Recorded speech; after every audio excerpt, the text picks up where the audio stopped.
Hello world and welcome. In today's video I'm going to take a look at color management in DxO Photolab 6.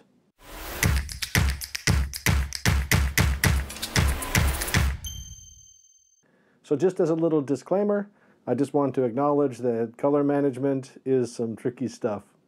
And so I guess what I would say is take this video as me sharing my experiences with it. I think probably like many of you, I have done quite a bit of reading and learning over the years, but I also acknowledge that there are people who go to school to learn this, and I am not one of those people that's gone to school to learn it. So, maybe I get something wrong, and if I do, please feel free in the kindest way possible to let me know in the comments below. I think that that's cool. I mean, that's part of the whole thing, isn't it? It's about learning and growing together. So consider this video me taking some time to share with you things that I have been noticing about color management in Photolab 6. So as I'm recording this video, just to put it out there because I am talking about color and the display of color, my system is currently set. You can see color profile here.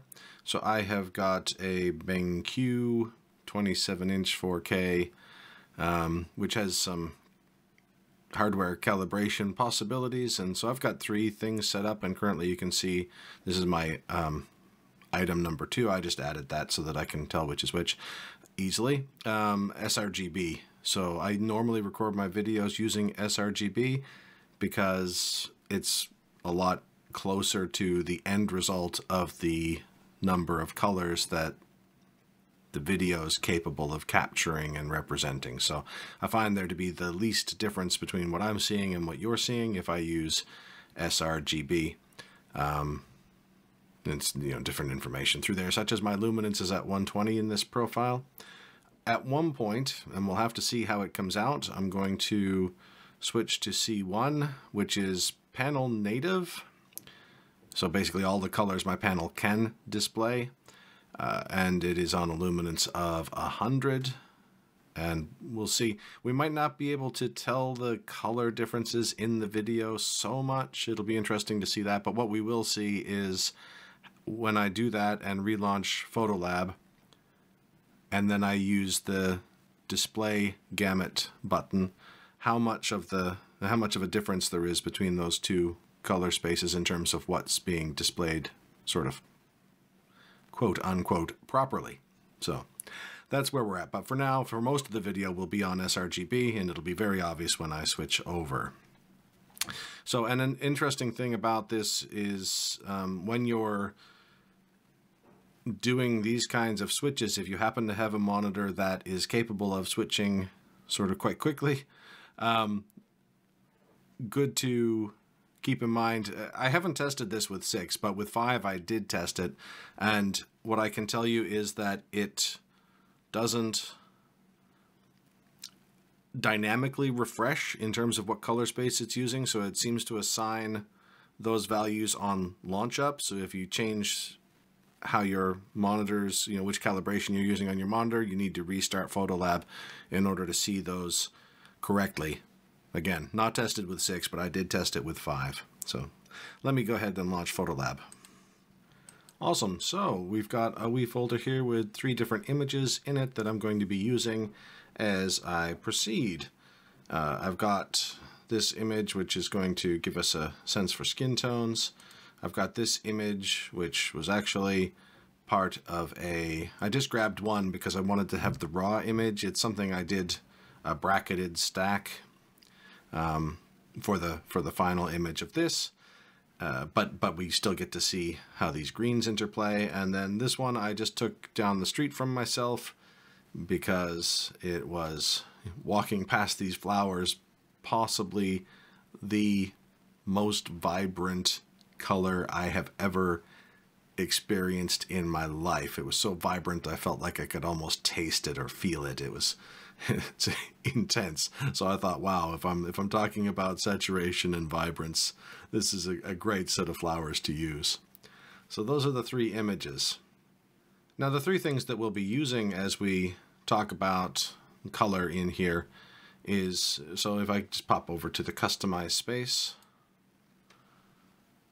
I'm going to be working in this color space. I might by times dip somewhere else just for example's sake, but the bulk of where I'll be will be in this color space. I use these little tabs across the top all the time. I find them really handy. If nothing's selected, your view might look a little bit more like this, so you might need to look around for what you're after. I don't use this view, so I'm just scanning it now to see if those things are even in here. Watermarking, horizon, GSL, color accentuation. Yeah, honestly, I'm not actually even seeing them in here just straight away. So maybe the better thing is to kind of come this way or use some other way of navigating them. But I'll be in the color tab. Inside the color tab, the very first thing we see up here is working color space. I'll come back to that in a minute. Throughout the course of things, I will also include in the conversation this color rendering box, which is not turned on by default in my setup. I have my setup is such that when I launch an image in Photolab, it only does optical corrections, and that's it. So other things should not be turned on. So, but we will kind of hit on this one. And then if I scroll down a little bit, we'll also be hitting on soft proofing down here at the bottom of this list.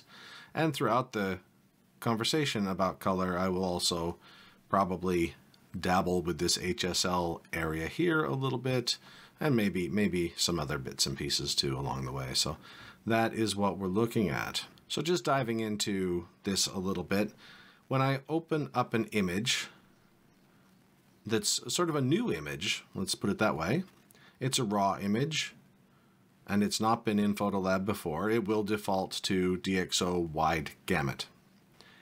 If I open up an image that's been in Photolab in a previous version, it will default to Classic Legacy.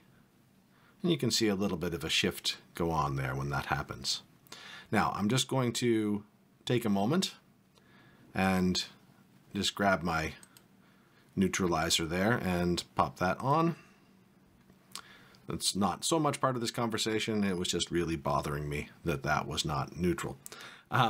So defaults to Classic Legacy, and watch this as I switch in.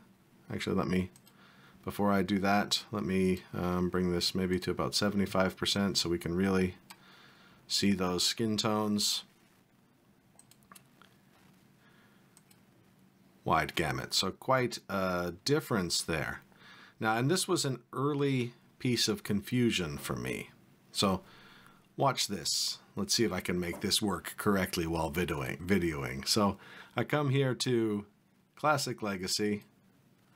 It's on there, and I'm doing some things. I'm doing some bits and pieces. And at some point, I come down here and I click on color rendering, and I turn that on. And what happens there? Well, not really anything, but I've turned it on, and let's go ahead and leave it on. And now I come back up here, maybe some time passes, and I'm basing this on, my own sort of thought process and what actually happened for me, and come back to wide gamut, and hold on, now wide gamut doesn't do anything. Classic Legacy, wide gamut, it's not doing anything. It's not making any difference whatsoever. What's up with that? And this one took me a little while to figure out. So there's actually a little bit of a tricky trick in this when you include the color rendering. And that is that by default, when this is off, the wide gamut is defaulting not to this one that's showing, it's defaulting to this neutral color. Okay, now it's come on, neutral color, color rendering, and it's back to what it was.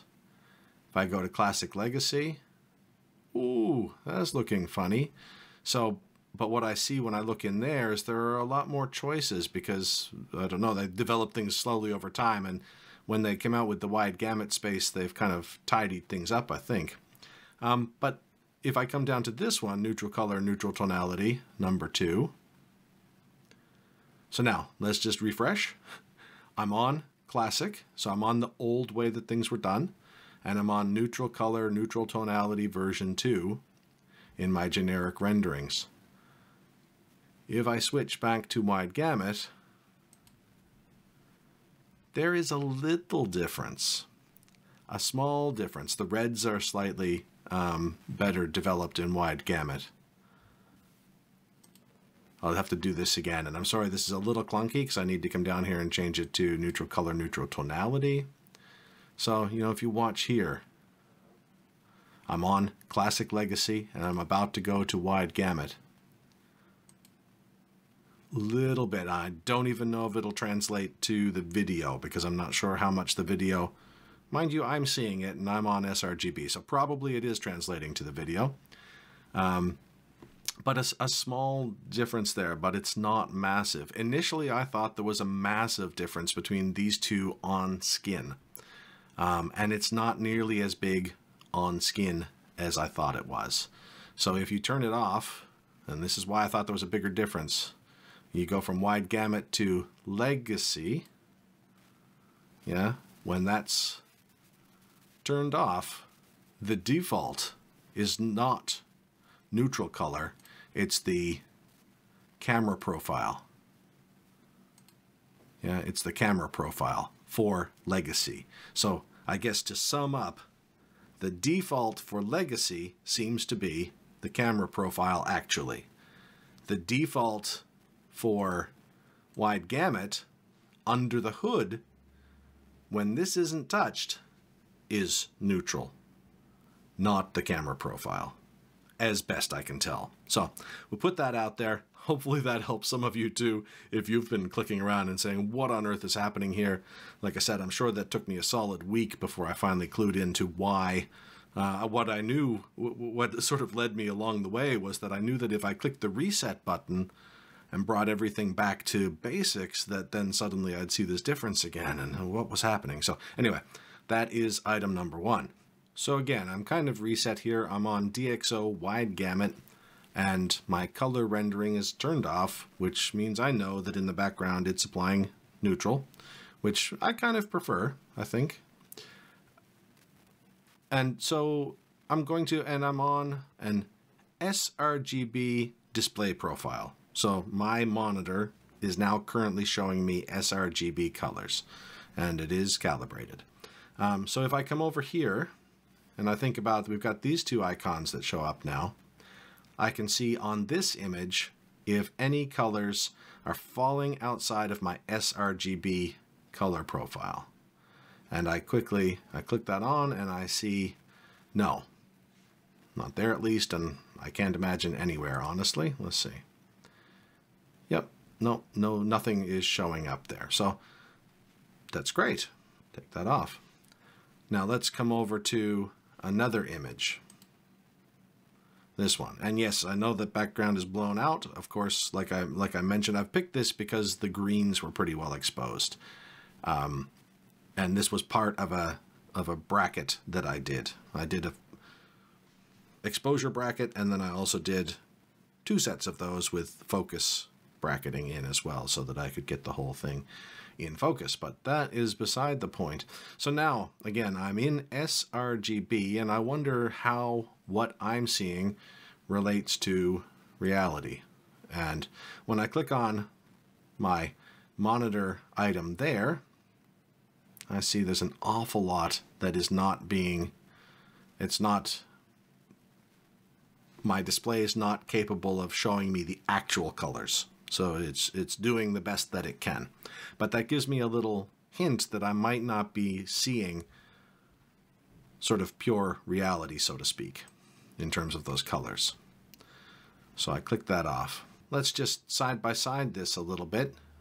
I'm going to shut down Photolab. I'm going to change my color profile to my panel native, which is a little bit bigger than Adobe. Well, a little bit different than Adobe, shall I say. My panel, I think, covers 99% of Adobe, but then it also covers some other colors that aren't in Adobe, but it's not quite P3 either. So, you know, but that's basically, it's showing me every color it possibly can. So I will relaunch Photolab once I've done that, and I'll meet you back here. Okay, so it's relaunched, and it's just brought me back in here to my photo library. So let me pop across to Customize. Let me pop in here. And so now I'm in, again, Panel Native. Previously I was in sRGB. And if you notice any difference, I don't know, probably you won't because of the sort of cutting across, but this profile is a little bit darker. So if the overall image looks a bit darker, that's where it's coming from. But that's just because I tend to use this more when I'm working on images I'm going to print, and that's helpful to me when I'm trying to prepare them for print. So now if I click on this in here, we're still in wide gamut, so that's all the same. If I click on display profile, we'll see that is what's not fitting within, or, you know, those colors go outside of the space that that I'm able to see. And I use this just as a you know, I find this helpful personally. It helps me to think about the image and think about what I'm seeing, and to understand that there might be some differences there. I don't always make changes based on that, but you know, I very well could if I wanted to come down here to HSL and I see some of these colors that are not in, and I can go ahead and click on, you know, I know that it's got a blue overlay, but it'll pick the color underneath there, and it's picked quite a wide swatch. Let's put it in sort of a yellow space. Interesting. So then if I just turn this off so I can see what I'm doing, I want to just maybe take that red side. I'm going to hold Control. I'm going to click on there. Can you tell? See how I guess you can tell immediately the purple flowers go black and white. So when I do that, anything that's not selected kind of goes black and white. Yeah, no, that's probably about right. Let me go this way.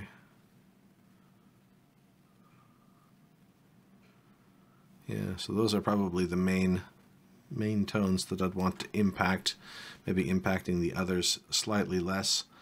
So if I turn that back on, we might be able to see, you know, I might be able to just grab those bits and turn the saturation down on them, and that might bring them inside. So it just gives me, and I might not go all the way, but it means less is being converted, more of what I'm seeing is actually accurate given that. So again, I wouldn't always do this for the screen. I'd probably do this more at an output point, but just to highlight the fact that you can make changes to that, and you can impact on that if you want. So I will reset that. Go ahead and turn that back off. And I'm just going to switch back to my sRGB profile. So I'll flick back in 3, 2, 1, and I'm back. And so again, just to be clear, the switching of profiles is something I'm doing outside of Photolab. It's actually on my monitor. My monitor can be calibrated to different color spaces, and it's just trying to show you that it does make a difference to that display gamut warning in terms of what you're seeing. So that does definitely make a difference there. The reason that I am restarting Photolab each time is because it basically checks my display profile when it launches. So if I change my display profile in the system, I have to relaunch it so that it can recheck and find the correct one. And if I don't, I'm very likely to get very wonky colors. So that's that. We've got, and then this one here, like I said, these flowers just down the road from me, and you can see that on here I've shot them a little bit dark, and it was interesting. You can see over here that I shot them at -1 EV, and it's really interesting to me because the reason that I shot them on -1 was because, and even this one, I have one that's even darker, like maybe -1.7 or something. I'm of course on my camera seeing the sRGB profile when I see the histogram, because it's giving me the histogram off of its JPEG product. And on that, the red channel was blown like crazy. And I think we can maybe reproduce that if I come down here to soft proofing, and we've got soft proofing. It's currently on sRGB. And if I tick that on, let's see. Oh yeah, so Photolab is definitely keeping it in check a bit. And I think that's probably one of the great things about how Photolab looks to do things, as they, usually the software by its nature will try to keep things from blowing out. So, but the Nikon produced JPEG saw this red channel here, boom, bashing up into the side. So that's why it's taken a little bit dark. So, but I'm on, I can see this. Let's see now. Let me zoom in. And if I turn softproof off, turn softproof on. Yeah, so it's interesting to me. You can even still see, I think you'll see that difference even on the video. So even though I've got my monitor in an sRGB profile, we are still seeing that in order to shape this file into something that's going to fit in an sRGB file, you can see quite a bit of saturation coming out of that and if I come up here and I now do my destination gamut warning, it's showing me that is what it's trying to conform. That is what it's trying to bring down into the sRGB space, and that's the stuff that I'll need to worry about. And honestly, these ones are so extreme, I never really did find a good way. I came up with, oftentimes you can come up and play with a little something in HSL, and you can massage things a little closer to what you want. But if I did have a go at this, but if I come up here and just let's grab something around there, turn this off from, oh no, actually I do need to leave it on, don't I, so I can see what's happening. If I try to bring saturation down, for example, I might be able to get that, but then that looks funky. It's not quite right. It's not managing it well. Sometimes you can play with luminance, and yeah, you see that happening too, but again, that's in order to actually make a difference. It's not, sometimes you can make a little shift and it'll make a big difference, but I'm having to make huge shifts and it's not doing it to my memory. And because I had to look at this yesterday, I think maybe, did I have a little bit of luck with this, with the tone curve? Let me see. No, I did not. Did I? Thought there was something that I did, but no, that's just messing with the colors in all different ways. That's just intensifying, yeah. So you might not be able to do it. You might just have to let the system do what it will do. There might not be any way around that. So let me just, what kind of picker do I have? That is my HSL picker. There we go. Great. Yeah, so sometimes you might just have to sort of live with what's going to happen. And to my knowledge, and I'd love to hear if anybody's got any ideas in the comments of what you might do. Oh, curiosity here. If I turn this on, so we're on wide gamut still.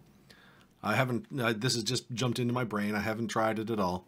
And wide gamut. And we got protect saturated colors. Yeah, no. Whatever, I'm just going to turn that off for a second and see. Yeah, it's trying to shift them, but it's not right. So that's cool. Just a thought.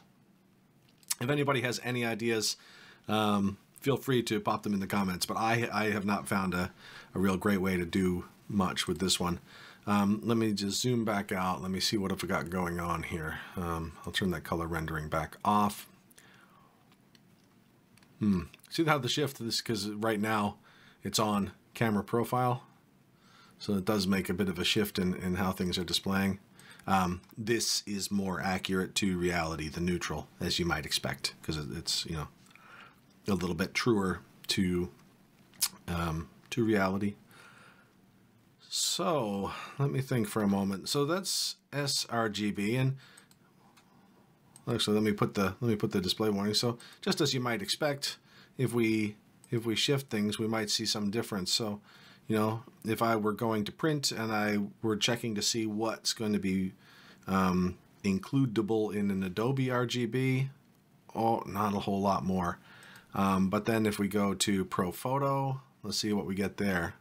Look, so ProPhoto can actually manage all these colors without any let me just turn it off and on.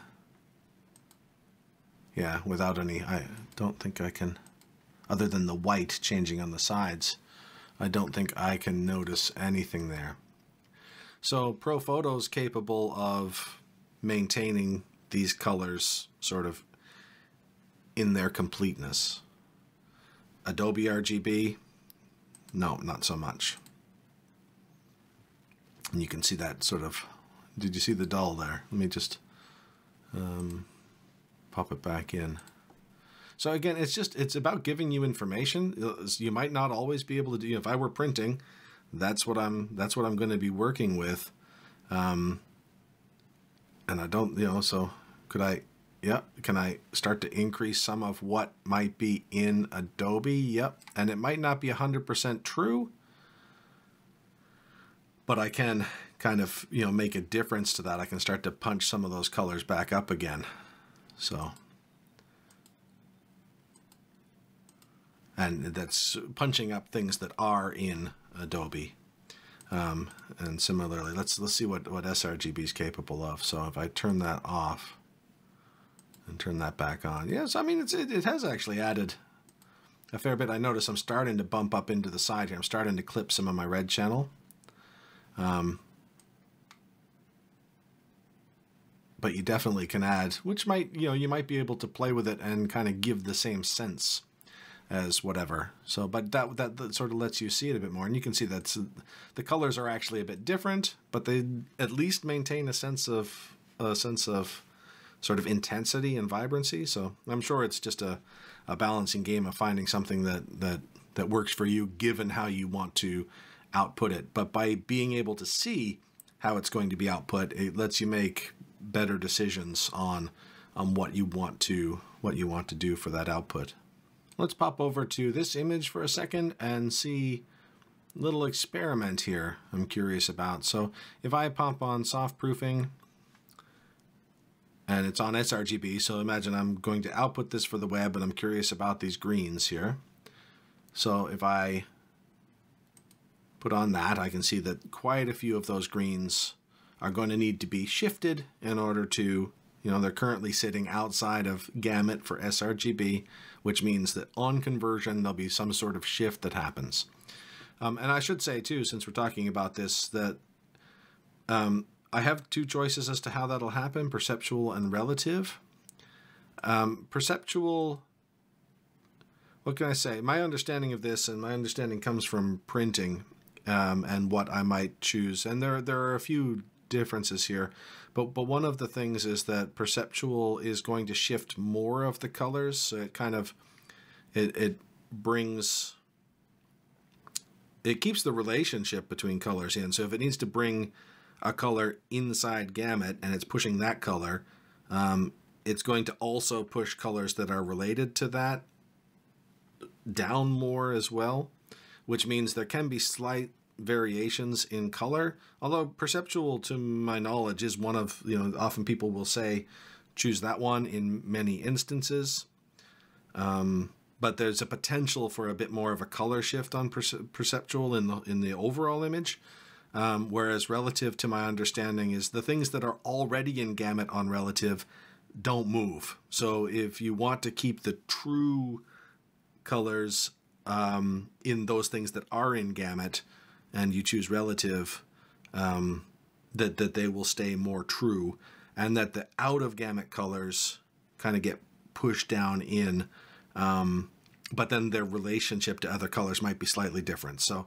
you need to really take it on an individual basis, which is going to be more appropriate.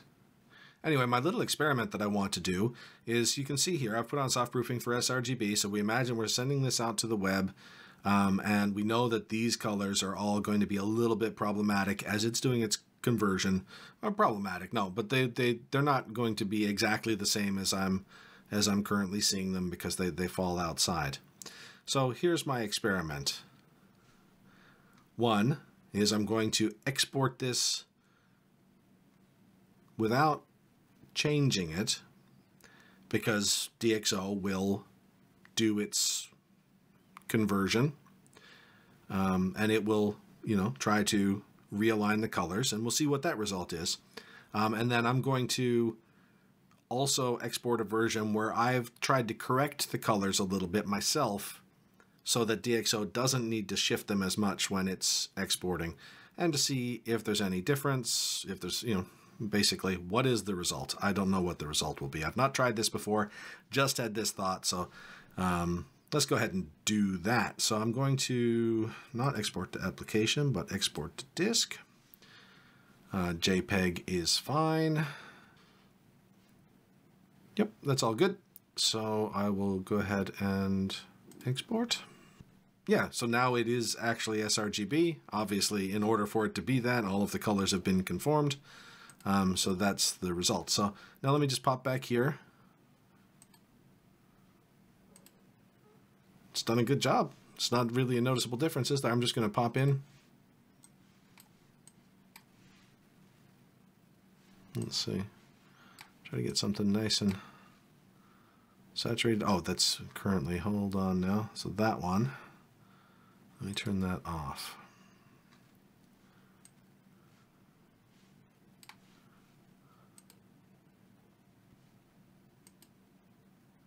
Yeah, I'm struggling to see much in the way of anything that my eyes can pick up in terms of differences. So that's cool. I think that's a really great result. And but let me just pop back here and for part 2 of this. So I said that we would softproof to sRGB, and I would take some steps to see if I could, within the software, bring some of those colors down a bit. And I also try my luminance. Yeah, let's see, that makes a pretty good big difference too. Brighter objects tend to be less saturated, so that's where that trick is coming in. So some variation like that. Let's try that. That's got my, I mean, there's still a couple of little bits, but I wouldn't necessarily try to, in fact, I might even just walk that line a little finer, leaving a little bit of out of gamut, but not, maybe not quite as much. There we go. So let's see what the difference is there. Yeah, so that's quite a big difference, but I've not gone quite as heavy-handed with the saturation, and I have upped my luminance just a little bit. So let's go ahead and export that. I'll turn the soft proofing off again, and I will go to export to disk, and I'll just, it'll want to give me a unique name on its own anyway. So that's all good. It's in sRGB. Use unique name. So first image, like this, I've turned off, just for comparison's sake, I've turned off the HSL adjustments that I just did. So this is what it wanted to do without HSL adjustments, and that has, and this has got soft proofing on, and that's what we're looking at in terms of what's out of bounds. And then I exported this one without making any changes, and I just let DxO manage that shift. Let me just go back. Let me go forward. And, you know, honestly, I can't see a huge difference. And then I went in and on the raw image, I attempted to minimize what was falling out of gamut, just manually moving some of my HSL sliders. So I'm on here, and just for argument's sake, I'm going to turn that off. I know it's not making a difference to it right now. And this is the result. So let me just go back and forth for a second here.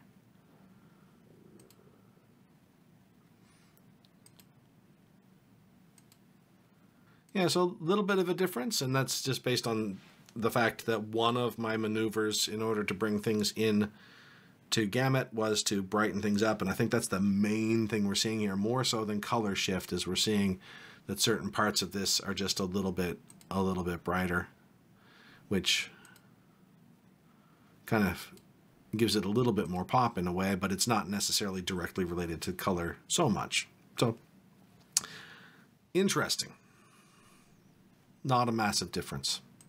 So as I think about it, I think, I guess for me, one of the biggest things about this change in color management is that it is capable of holding on to more of the data. And if I'm, again, manipulating things, if I'm shifting things around, it gives me a bit more space to work before I start to blow things out or distort colors or that sort of thing.